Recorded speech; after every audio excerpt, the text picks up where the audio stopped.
Akashvani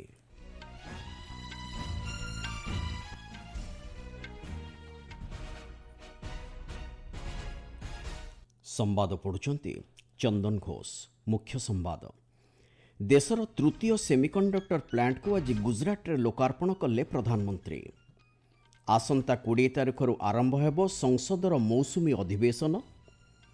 Iran पूर्वतन सर्वोच्च नेता आयातुल्ला सैयद अली खामनेईंकर अंत्येष्टिक्रिया कार्यक्रम आज आरंभ। द्वितीय टी20 आंतर्जातिक क्रिकेट मैच रे इंग्लैंड विपक्ष में टॉस जीति प्रथमे बैटिंग करने को भारतर निष्पत्ति एवं फिफा विश्वकप टूर्नामेंटर 16 पर्याय आरंभ हेब आज।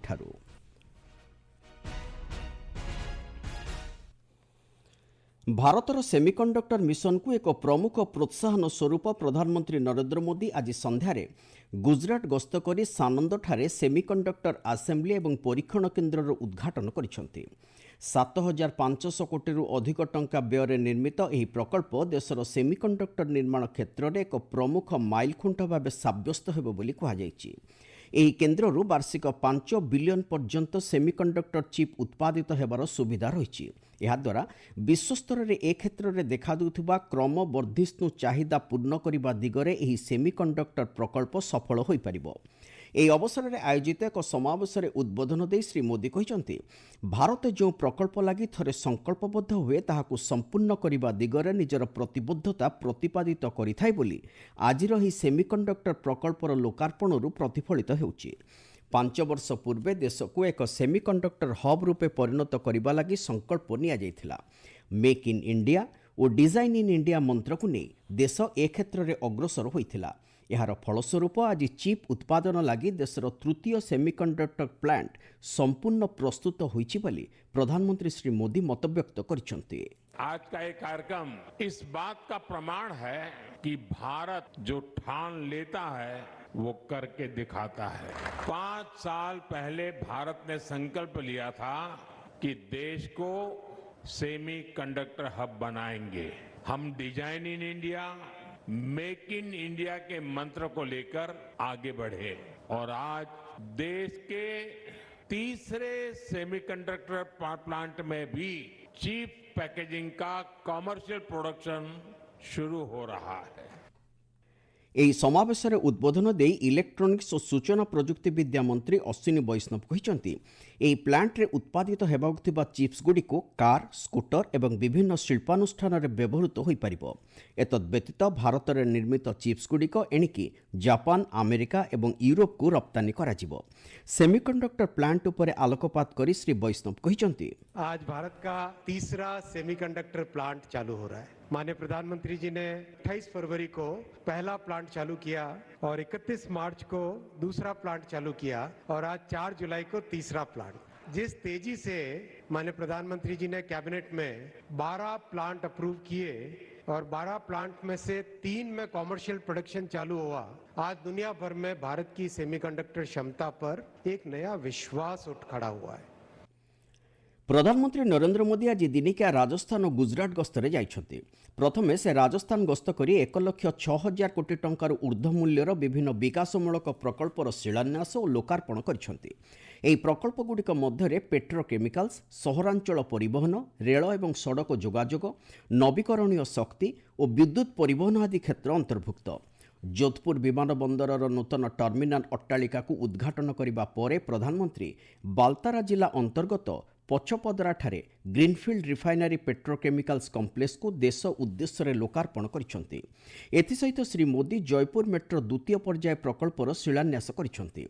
ଏହି ଅବସରରେ ଆୟୋଜିତ ଏକ ଜନସମାବେଶକୁ ସମ୍ବୋଧିତ କରି ପ୍ରଧାନମନ୍ତ୍ରୀ କହିଛନ୍ତି, ପଶ୍ଚିମ ଏସିଆ ବିବାଦ एकविंश शताब्दीर सबुठारु बड़ शक्ति संकट भावे उभा होइछि।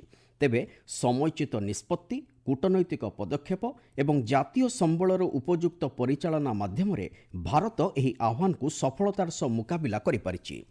विश्वव्यापी विभिन्न देश सहित भारतर बंधुत्वपूर्ण संपर्क ही एही संकट समय एक गुरुत्वपूर्ण भूमिका निर्वाह करिछि। एहार फलस्वरूप ପୂର୍ବରୁ ଭାରତ ପ୍ରାୟ 25ରୁ 26ଟି ଦେଶରୁ ଶକ୍ତି ଉତ୍ସ ଆମଦାନୀ କରୁଥିଲା। ତେବେ ଏହି ସଙ୍କଟ ସମୟରେ ବନ୍ଧୁ ରାଷ୍ଟ୍ରଙ୍କ ସଂଖ୍ୟା 40କୁ ବୃଦ୍ଧି ପାଇଛି। ଏହାଦ୍ୱାରା ବିଶ୍ୱସ୍ତରରେ ଇନ୍ଧନ ଯୋଗାଣ ବାଧାପ୍ରାପ୍ତ ହେବା ସତ୍ତ୍ୱେ ଭାରତରେ ଏହାର ନିରବଚ୍ଛିନ୍ନ ଯୋଗାଣ ଜାରି ରହିଥିଲା ବୋଲି ଶ୍ରୀ ମୋଦି କହିଛନ୍ତି। ପ୍ରଧାନମନ୍ତ୍ରୀ କହିଛନ୍ତି ଏହି ସଙ୍କଟ ସ୍ଥିତି ଅନୁଭୂତ ହେବା ମାତ୍ରେ ଭାରତ ନିଜର ରିଫାଇନାରୀ ସାମର୍ଥ୍ୟ ଉପରେ ପ୍ରାଧାନ୍ୟ ଦେଇ ପଦକ୍ଷେପ ନେବା ଆରମ୍ଭ କରିଥିଲା। ଶିଳ୍ପାନୁଷ୍ଠାନ ଲାଗି ବ୍ୟବହୃତ ହେଉଥିବା ଗ୍ୟାସ୍ ବଦଳରେ ଘରୋଇ ବ୍ୟବହାର ପାଇଁ ଏଲ୍ପିଜି ପ୍ରସ୍ତୁତ କରିବା ଲାଗି ରିଫାଇନାରୀଗୁଡ଼ିକୁ ନିର୍ଦ୍ଦେଶ ଦିଆଯାଇଥିଲା। ଏହି ନିର୍ଦ୍ଦେଶ ଦେବାର 7 ଦିନ ମଧ୍ୟରେ ଦେଶର ଏଲ୍ପିଜି ଉତ୍ପାଦନରେ ଉଲ୍ଲେଖନୀୟ ବୃଦ୍ଧି ଘଟିଥିଲା। ଫଳରେ ଦେଶରେ ପୂର୍ବରୁ 35,000 ମେଟ୍ରିକ୍ ଟନ୍ ଏଲ୍ପିଜି ପ୍ରସ୍ତୁତ ହେଉଥିବା ବେଳେ ଏହି ସଙ୍କଟ ସମୟରେ ଏହା 54,000 ମେଟ୍ରିକ୍ ଟନ୍ରେ ପହଞ୍ଚିଥିଲା ବୋଲି ଶ୍ରୀ ମୋଦି ମତବ୍ୟକ୍ତ କରିଛନ୍ତି। हमने संकट शुरू होते ही रिफाइनरीज के सामर्थ्य पर फोकस किया। औद्योगिक काम के लिए जो गैस बनती थी उसकी जगह रिफाइनरीज को रसोई गैस एलपीजी बनाने के लिए कहा गया और 7 दिनों के भीतर एलपीजी के उत्पादन में बढ़ोतरी हुई। पहले जो 35,000 मैट्रिक टन एलपीजी का उत्पादन देश में होता था, संकट के दौरान वो 54,000 मैट्रिक टन बढ़ गया। आपण माने संवाद शुणुछंती आकाशवाणीरो। संसदर मौसुमी अधिवेशन आसंता 20 तारिखରୁ आरंभ हेबो। ଏହି ଅଧିବେଶନ ଅଗଷ୍ଟ 13 ତାରିଖ ପର୍ଯ୍ୟନ୍ତ ଚାଲିବ ବୋଲି ସଂସଦୀୟ ବ୍ୟାପାର ମନ୍ତ୍ରୀ କିରଣ ରିଜିଜୁ ସୂଚନା ଦେଇଛନ୍ତି। ସାମାଜିକ ଗଣମାଧ୍ୟମ ପୋଷ୍ଟରେ ଶ୍ରୀ ରିଜିଜୁ କହିଛନ୍ତି ଏହି ଅଧିବେଶନ ସମ୍ପର୍କିତ ପ୍ରସ୍ତାବ ରାଷ୍ଟ୍ରପତି ଦ୍ରୌପଦୀ ମୁର୍ମୁଙ୍କ ଦ୍ୱାରା ଅନୁମୋଦିତ ହୋଇଛି। ଇରାନର ପୂର୍ବତନ ସର୍ବୋଚ୍ଚ ନେତା ଆୟତୁଲ୍ଲା ସୟଦ ଅଲ୍ଲୀ ଖାମନେଇଙ୍କର 6 ଦିନିଆ ଅନ୍ତ୍ୟେଷ୍ଟିକ୍ରିୟା କାର୍ଯ୍ୟକ୍ରମ ତେହେରାନଠାରେ ଆଜିଠାରୁ ଆରମ୍ଭ ହୋଇଛି। ଏହି ଅବସରରେ ହଜାର ହଜାର ଇରାନବାସୀ ଖାମନେଇଙ୍କ ପ୍ରତି ନିଜର ଶେଷ ଶ୍ରଦ୍ଧାଞ୍ଜଳି ଜ୍ଞାପନ କରିବା ନିମନ୍ତେ ଏକତ୍ରିତ ହୋଇଛନ୍ତି।